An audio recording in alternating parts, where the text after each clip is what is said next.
introduce Mary Evelyn, Mary Evelyn Tucker, an old friend from years ago. We've been friends for years. Sharon Parks and I have known Mary Evelyn since nearly the beginning of time. Good to see you, Mary Evelyn. Good to see you. A widely respected Confucian scholar. She and her husband, John Grimm, organized a series of conferences on world religions and ecology at Harvard, and subsequently edited a series of 10 volumes on the subject. She and John are currently co-directors of the Yale Forum on Religion and Ecology, where they've created 6 online courses entitled Religions and Ecology, Restoring the Earth Community. Tucker and Grimm worked closely with Thomas Berry. That's Thomas Berry, not Wendell, a Roman Catholic scholar widely respected for his rethinking of the traditional creation stories across the major world religions, and for what he called the great work of integrating these stories with contemporary scientific knowledge.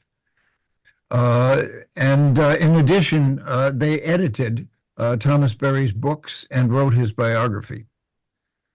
Along with Brian Swim, a colleague also of Mary Evelyn's and Thomas Berry's, Mary Evelyn created a multimedia project called The Journey of the Universe, which includes an Emmy Award, an Emmy Award-winning film, a book from Yale, a newsletter, and 3 online classes on the Yale Coursera.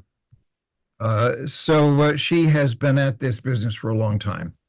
And we are honored and pleased and eager to hear from you, Mary Evelyn. So welcome. Thank you so much, Larry and Sharon, for your longtime friendship, collaboration, and your great work. And it's always wonderful to have Thomas Berry in the lineage here. Some of you may know him, some of you may not. He actually called himself a geologian. He was a historian of the world's religions and helped us, inspired us for the launching, really, of this new field in religion and ecology, beginning with those conferences. I'll speak about that more, but just wanted to pay tribute to him, and I hope that you'll have a chance to read some of his books in the future. I did send to Michelle a number of URLs, websites, and things that you can follow through with the courses or the film. You can watch on Amazon, or you can watch with a little video link. But I want to also give a great shout out to George Rupp and his wife Nancy. He was president of Columbia at the time, and we were doing this work. And he participated in several of our conferences, including one at the American Academy of Arts and Sciences, and also at the Natural History Museum in New York. And very, very grateful for his support as a leading educator, but also as a theologian, former head of the Divinity School at Harvard, et cetera. So I think that is all by way of saying Kendall has many distinguished residents. I wish I could give shout outs to so many of you. And that's why I'm delighted and honored to just share with you sort of an overview of religion and ecology, but climate change in particular. And I want to begin by saying, this term even, it's gone from global warming to climate change to what we put on our website, climate emergency. And as Larry just indicated, the apocalyptic sensibilities of the pictures that are coming from Los Angeles are just unbelievable, heartbreaking, and terribly worrisome. But the UK Parliament several years ago voted that this was a climate emergency, and the Irish Parliament followed suit. And there are places in the world that understand this far better than the US. We are one of the only places that still has deniers. Let's just leave it at that. But I've been very, very privileged to go to many international conferences and spend a lot of time in China since 1986, which is a fascinating subject. Maybe we can say something about that in the Q&A, because they're working on ecological civilization, which is in their constitution. So we have a lot of work to do. We have a lot of challenges, but I want to put before us, why did Gus Speth, one of the great environmentalists who founded World Resources Institute, NRDC, National Resources Defense Council, and so on, he brought us to Yale because he said, science and policy, while necessary, are not sufficient. We have the law, he said, we have the economics, we have the technology, but we don't have the moral force, the values to make the changes that we need. And that's what this little discussion is about. There's an academic field that's emerging for sure, and there's a moral force that's unfolding. And it's unfolding within the most critical time in human history, without doubt. And I think we all know this, we feel it, we wonder what we can do. And I'm not going to list 10 things we can do to save the earth, because you're doing that, and this is what this wonderful group is thinking about all the time. And again, I congratulate Larry and Sharon. I think 800 people are part of this group now. But what I want to say is, if we take the state of the world in terms of climate change, the Secretary General of the UN has said over and over again how critical this moment is. And he said the economic costs, the breakdown of society is going to be the greatest, again, in human history. Scientists have been saying this for a long time. Policy people have been saying it as well. And we can talk about not only the Los Angeles fires and fires across Canada, which have burned as much as the size of Great Britain. We can talk about the floods in India, the floods in Pakistan, 30,000 people killed. We can talk about the heat waves in Europe with 50,000 people in 2004 dying in Europe. So this has been going on for a long time. One of the questions is, where's the insurance industry on this? Where's the banking industry? My brother is head of Chubb Insurance in New York. The insurance industry knows they will lose their shirts. He is very concerned about this. The Swiss Re, the reinsurance industry, has all over their website, this is a major emergency. We have to bring the insurance industries to the table on this issue. It's not only the insurance industry, the Department of Defense for 25, almost 30 years have been releasing reports on how this is a national emergency. Many of our bases, including the one in Norfolk, Virginia, seas are rising. You can't even get on and off the bases because of the sea level and so on, that they are saying it is a national security issue. It's a CIA report on these issues too. Kamala Harris refers to it even in her autobiography. So why hasn't that penetrated our consciousness? DOD, CIA saying this is a huge, huge threat. Now, in addition to all of that, the people most affected, clearly now it's affecting the so-called developed world, but the developing world, the poor, the vulnerable. Why are our borders so flooded? Because of climate change in Latin America, the huge hurricane in Central America that sent people coming north, the fact that farmers can't raise the crops that they need to do. And this is true in Africa and the Middle East. Why are they flooding across the Mediterranean, risking their lives? So climate change has created 90 million refugees and more. That's a conservative number. So the issue of climate justice arises clearly.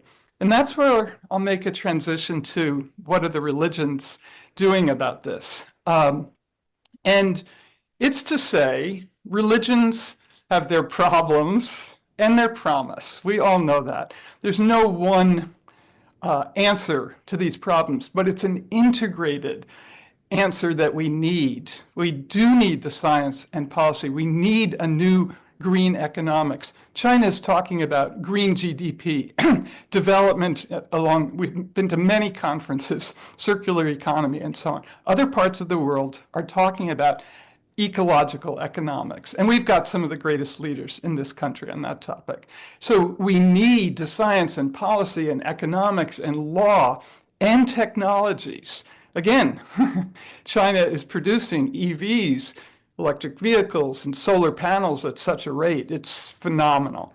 But the religions, and I would say even more broadly speaking, a spiritual, ethical, moral force needs to come on board. So it's not just religions in an institutional sense, but why did we get inspired to do this? We said we're not, scientists or policy people, but I was deeply affected by going to college in Washington, D.C. in the late 60s and seeing Martin Luther King, the religious leaders from the African American community coming and speaking with such power. No one can forget the speech, I Have a Dream speech. That force that rippled across out of DC, across the country, is something that we still have access to. We have a tremendous sense of both social justice and now ecological justice, I would say. And that's what inspired us to start the conferences at Harvard. 800 scholars came to try and say, what is it that these great traditions have to offer for a transformative consciousness and conscience? And people came with such a generous spirit. Academia can be very self-referential, in case you didn't notice, but this was a generosity of spirit of people who studied these traditions. We had the best eco-theologians in the world. So many of you would know their names and so on. But it was this sense that academia can make a difference. And we called it engaged scholarship, not to fill up your CVs with articles and so on, but to see how we could bring to bear some of the rich spiritual, moral energies from these traditions. And the surprising thing to us, because our students have pointed this out, there were no fields, there were no programs even in religion and ecology. There's now 30 graduate programs across North America, several up in Ottawa and in Toronto. And these programs are what the next generation wants to study. There's 3 that are PhD programs. They want to put together a force, facts and values, and the study of traditions for modernity, for present problems. It's very, very inspiring. We feel so grateful to the students here at Yale. We're doing interviews with them now from the Divinity School. What are they doing? There's 30 of them out there doing these amazing projects on water, on food, on solar, and so on. So these are the practical hands-on work that's being done. And that's by many, many religious communities as well. So let me just say, I want to highlight just a couple things and then certainly open it up to questions. I've said, because George Rupp was there in 2000 and 2001 at the American Academy of Arts and Sciences, we did a survey of all the religions of what they could contribute to climate change. The title of it was called Religion and Ecology, Can the Climate Change? There's been a lot of books and articles. Zygon magazine, one of the leading science religion magazines, has had fabulous articles. So academia's been working, inspiring students, but I want to bring forward one of the most inspiring documents, and that is Laudato Si, which is the encyclical of Pope Francis that came out 10 years ago in 2015. Let me just tell you a little bit about it. Again, acknowledging the incredible problems with the Catholic Church and so on and so forth, and the ironies of power and abuse and so on and so forth. But there's no ideology, there's no tradition, be it religious or otherwise, that doesn't have these problems and promise. So in that complex of an institutional force. When Laudato Si was released at the Vatican, the Pope wasn't even there, but he had the lead head of the Potsdam Institute for Climate Change Research, 200 scientists, the largest in the world, Johann Schulenberger. He was there at the Academy of Sciences. They had the patriarch from the Greek Orthodox tradition to say this is an interreligious, this is an international issue. And the patriarch himself, Bartholomew, has been working on this since 1995. And we've gone on many of his conferences on water issues, on climate change, and so on. The third person was Cardinal Turkson from Ghana, so to represent the developing world, and so on. So you have this sense that document is international to start with. It was addressed to the whole human family. All the world's religions have endorsements of it, which you can see on our website. Bill McKibben, when he came to speak here at Yale, 1,000 people heard him speak. And the next morning at breakfast with students, he said, you know, that is the most important document of the 21st century. Now, that from Bill McKibben means a lot. Amitav Ghosh, one of the leading writers in India, his book, The Great Derangement, ends with the encyclical. He spoke at Yale, and he ended his whole talk about how that encyclical is enormously important. Why? It begins with the science, but it begins with the science in a way we can understand it. It's not graphs and charts and numbers and so on. It's exceedingly well done because he consulted for many years with the science community to get that out. But it goes from science to referencing different bishops around the world who, fortunately, in the Philippines, inspired in part by Thomas Berry, have their own letter years ago on these issues, and they have protested the effects of mining and air pollution and so on climate change. The bishops up in Canada with the Alberta tar sands have written a devastating letter about that. So in different parts of the world, bishops have been speaking out, and he references this. He references the Patriarch Bartholomew, who has been one of the first leaders on this issue from the Christian community. And I was in 1997 in Santa Barbara when he made a speech saying, this is ecological sin. What we are doing to the environment, what climate change is going to bring on, ecological sin. He says these are crimes against creation. He is an incredibly effective leader. He is a deeply loving and concerned person, but he was inspired by one of his great theologians who wrote about this as an eco-theology, and the earth as icon, the earth as luminous, the earth as sacred, changing that mindset to say, the divine isn't in the sky, outside of these processes. If there's an idea of incarnation, of a logos within all of creation, that's what the Orthodox tradition has to offer, and powerfully.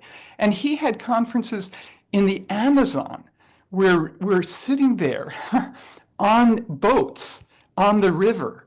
He had indigenous peoples come join the conference there, and he apologized for forced conversion, which the Pope later followed. This religious sensibility about the sacredness of the earth, about the inclusiveness of indigenous voices, which we know is emerging so rapidly, is a tremendous contribution, and that's referred to in the encyclical over and over again. So let me just conclude about the encyclical. A skeptic, a lawyer here at Yale, said to me in the summer, I said, Dan, what did you think about that encyclical? And he said, oh, the Pope didn't go for cap and trade, one of these technical so-called solutions. And it was like sort of missing the point. But he came back from the Paris Agreement because the Pope aimed his encyclical at the Paris Agreement in 2015. And he also aimed it because he gave a tremendous speech at the UN in September, just before the Sustainable Development Goals were launched. He gave his speech, and the UN General Assembly voted on the Sustainable Development Goals, which are very, very important targets. But he aimed it to get the COP agreement to have a moral force in these very technical negotiations. And we had a panel at Yale on COP, the Paris COP afterwards. And the first speaker was this lawyer who held up Laudato Si and said, this is why we got an agreement. And Christiana Figueres, who chaired that meeting, a huge supporter of the spiritual and moral force behind these kinds of issues. And so I just want to make this clear that this document has had a huge effect, and there's a Laudato Si movement, which involves thousands of people around the world. And not finally, but to conclude this part of Laudato Si and just a few other comments, what's very important about this document is that it created a movement, youth are all over it, but it put together this dichotomy that exists in academia, but also in the world, to say the environment is a science issue or a policy issue. It doesn't involve humans. And I can tell you, in all the universities I've taught at and all the environmental programs I've been in, that's how environmental programs have been constructed. They're changing. But the human dimension, even here at Yale, I could tell you amazing stories. But just 2 years ago, we got a center for environmental justice here that would have been impossible 5 and 10 years ago, because the human was put sort of aside. It's up at the divinity school and so on. So what the encyclical did was put together ecology and justice, people and the planet. And by highlighting, the key phrase in the encyclical is cry of the earth, cry of the poor. And that came out of a book of Leonardo Boff, the key liberation theologian in Latin America, 1997, in a series on ecology and justice that we've been involved with. And the title of that book is Cry of the Earth, Cry of the Poor. He helped reunite this human-earth relations, the mutually enhancing processes that we need. So that's the key phrase that comes out of Laudato Si, cry of the earth, cry of the poor. And Thomas Berry said to Leonardo years ago, and Leonardo is brilliant and compassionate, he said the social justice teachings of the churches are important, necessary, but not sufficient, because without healthy land systems, it'll be impossible to encourage social justice. And that's how Leonardo put this together. It's a very, very wonderful story. Now, let me just mention one or two other groups to say how this movement has gone forward. So we have an academic part of it, and we have the moral force. We have a field, in other words, that's emerged, a dynamic field, and a very dynamic moral force. You can see this in groups like Green Faith, which started, a lot of things started in about 1995, including our conferences at Harvard and so on. But Green Faith was largely a national organization to get churches involved in their carbon footprint. And again, all the practical things that you all have highlighted. So now it's an international movement. I said to John, I could read you the letter of their New Year's resolutions of what they're doing all over the world. It's absolutely phenomenal, working with many different religious traditions. And in protest, in empowerment, and so on. The other group in the US that's been quite effective is Interfaith Power and Light. I'm sure many of you know of it. Almost, I think, 50 states, but at least 47 states have Interfaith Power and Light. Sally Bingham was a great leader of this out of San Francisco.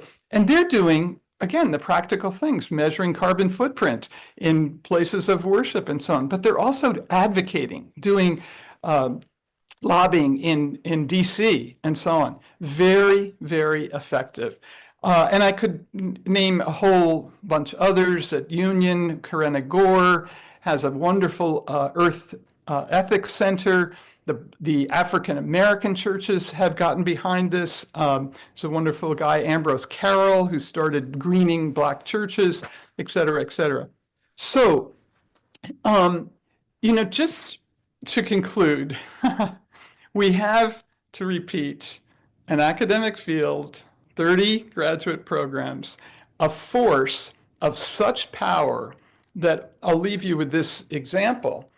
We have with the fossil fuel communities a great deal of pushback, but the invest and divest movements, investing in clean energy, divesting from dirty energy, has been led in many ways by the religious communities. The whole social responsible CSR, corporate social responsibility, which now has many other names, started with religious communities and an interfaith center in New York in the 90s to say we don't want our retirement funds, our pension funds to be put in war and tobacco and environmentally damaging things. So that was part of the religious community's vision. And as well, the divestment movement, which was led by Bill McKibben initially, and so many people were very skeptical, like, this is just not going to work. I can tell you people, very high level people. Bill, as Bill does, he persisted. And by the way, as a Methodist, he is very inspired by his own religious tradition to do this work. And we've talked about that frequently. But Bill persisted. And as many of you might know, the divestment movement is $40 trillion out of fossil fuels and so on.